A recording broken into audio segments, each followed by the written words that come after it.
TikTok করতে বাধা দেয়, মধ্যরাতে ঘুমের ঘোরে স্বামীর গোপনাঙ্গ কেটে দিলেন স্ত্রী।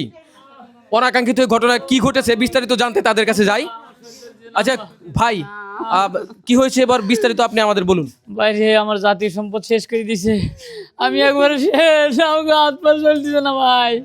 ও ভাই, এরকম ধ্বংসাত্মক কাজ কেন করেছে আপনার স্ত্রী সেটা বলুন। সেই কথাই আমি করছি।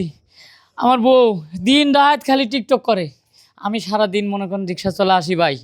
আমি বউরে কইলাম যে দেহ সারাদিন আমি রিক্সা চালাইছি, আমার শরীরে মানে আমার ঘামটাম জড়তেছে, আমার শরীর ক্লান্ত, ভালো লাগছে না, তুমি আমার একটু গা হাত পা টিপে দাও, মাথা টাথা টিপে দাও, আমি একটু ঘুমাই। আমার বউ করলো কি, আমাকে জেংটি দিয়ে চলে যায়, ও আবার টিকটক শুরু করলো। তখন ভাই আমার রাগ হয়ে গেছে ভাই, সহ্য করে পারিনি। তখন এই মোবাইলটা আত্মান কারিলে ঠাস করে ফেলা দিছি, মোবাইল ভেঙে গেছে।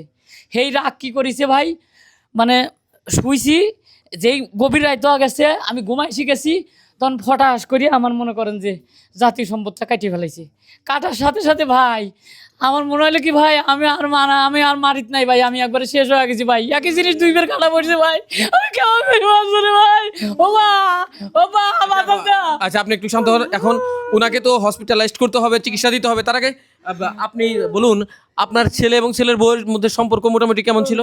আরে বাবা, ওই ওই পোলার বউ থাকি সারাক্ষণ টিকটক নিয়ে, ঘরে কোনো কাজ কাম করবে বলে করে না। দেখা যাচ্ছে ভালোই কিনা কিছু করে, ওই পোলার বউ আর আমার পোলারে ধমক দেয়। বুঝতে পারছি। ভাই আপনি কি? আপনি আচ্ছা একটু এদিকে আসুন প্লিজ।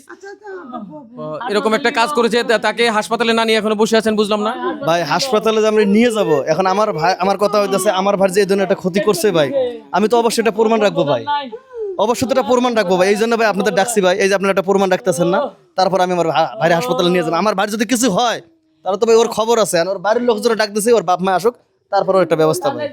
আচ্ছা ঠিক আছে, আমি দর্শক আমি এই ছেলেটির বাবার কাছে যাই। আপনার ছেলের এরকম একটা ক্ষতি হয়েছে, যে কাজটা আপনার বৌমা করেছে, এটা আপনি কিভাবে দেখছেন? মানে এটা জঘন্য অন্যায় করছে এই মহিলারে বাইন দে থুইয়া, আমি ওর গার্জিয়ানটা খবর দিব।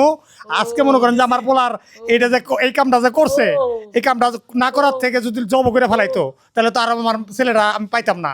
আমার ছেলেরা ফেরত পাওয়ার জন্য আপনি আইসেন, ভালো হয়েছে। আমার ছেলেরা যিনি ভালো থাকে, আমার ছেলেরা আল্লাহ যিনি বাসায় দোয়া করবেন। আমি ওর গার্জিয়ানটা খবর দেয় না, পরে আমি আইনের আশ্রয় নিব। হ্যাঁ নিবেন। আচ্ছা আপনি যে কাজটা করেছেন, এই কাজটা কি আপনি ঠিক করেছেন? এত বড় জঘন্য রকমের অপরাধ কেউ করে? আমি টিকটক করি, আমার টিকটক করবার দেয় না কেন? আমি টিকটক করতেছি, আমার হাত থেকে মোবাইল নিয়ে ভেঙে ফেলছি। ওর কত বড় সাহস! ওর তো ওইটা কাটছে, ওর তো মাথা খাওয়ার দরকার ছিল। কত বড় সাহস, আমার মোবাইলটা ভেঙে দিছে। টাকা পান টিকটক কইরা? তো টিকটক করে টাকা না পেলে সংসার চলে কি দিয়া? আপনার ভাই কি রিকশা চালায় সংসার চালাতে পারে ঠিক মতো? সারা জীবন শূন্য হলাম টিকটক। আচ্ছা ম্যাডাম, আপনি যে কাজটা করেছেন, এটা কি একটা মোবাইল ভাঙার জন্য করা?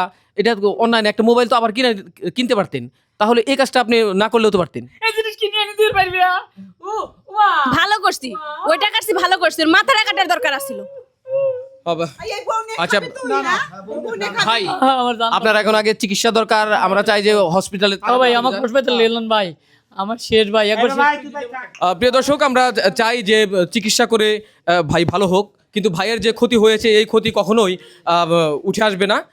আর এই টিকটকের মাধ্যমে যে ধরনের ক্ষতি আমাদের সমাজে হচ্ছে, এটাও একটা কারণ। আর এই রকমের ঘটনা যে আপনারা প্রথম দেখছেন তা কিন্তু নয়, অহরহ সমাজে এই ধরনের ঘটনা ঘটতেছে।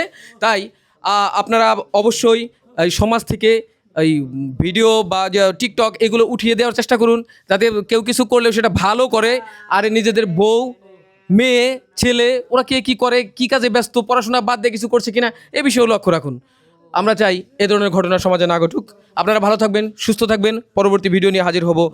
সে পর্যন্ত আল্লাহ হাফেজ।